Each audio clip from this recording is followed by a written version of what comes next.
And Craig Howard here, happy to be with you again today. I uh,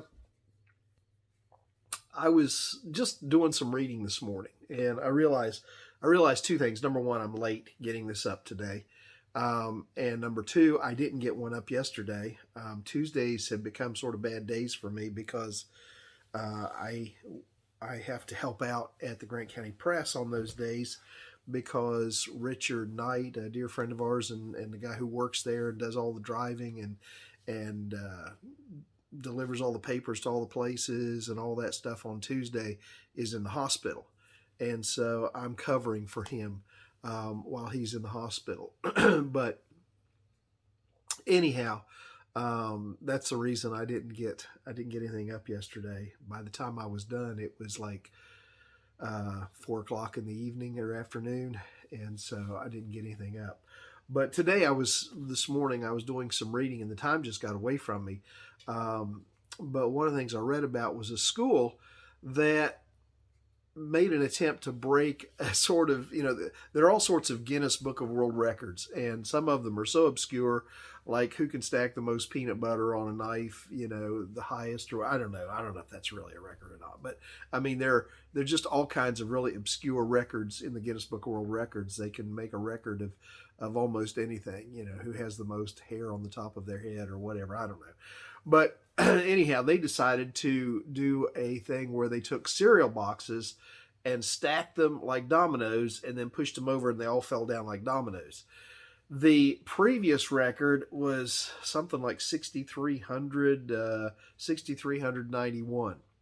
They brought together 6,877 cereal boxes, and so they would have broken the Guinness Book of World Record, except something happened. The Guinness people couldn't make it there that day, and so it never got recorded. And they said that's fine.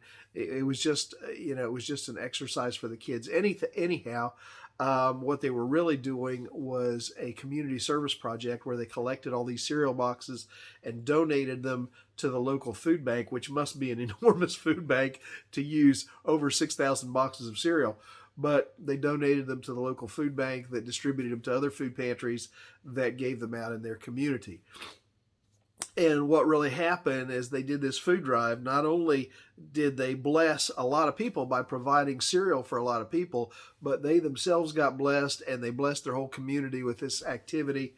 And the point I'm getting at is sometimes when we do things, blessings have a way of expanding. They have a way of spreading. Sometimes they move beyond ourselves or the initial blessing that we're planning, like collecting food for a food pantry, and they go into a broader method or into a broader realm, like blessing the people who were doing the blessing and passing those blessings on to others.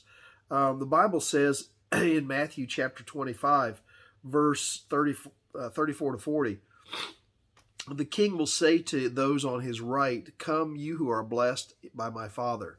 Take your inheritance, the kingdom prepared for you since the creation of the world. For I was hungry, and you gave me something to eat. I was thirsty, and you gave me something to drink. I was a stranger, and you invited me in. I needed clothes, and you clothed me. I was sick, and you looked after me. I was in prison, and you came to me."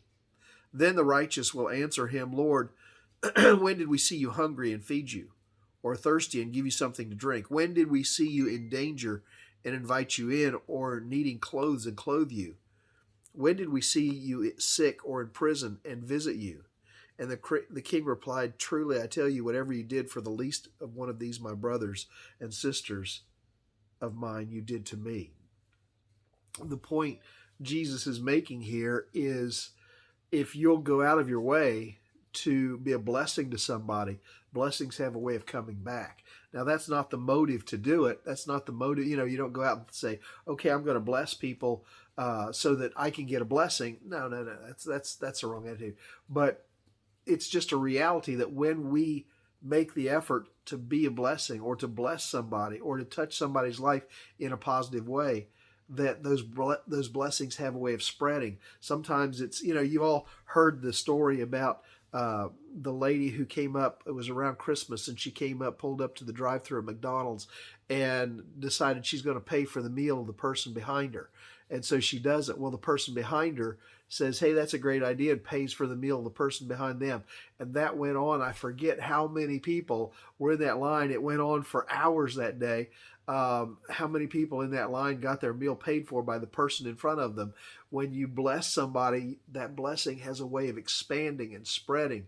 And sometimes you get part of the blessing back to you. Sometimes it's just a blessing that gets passed on to others. But whatever the case is, Jesus says, when you do this to the least of these, my brother, you're doing it to me.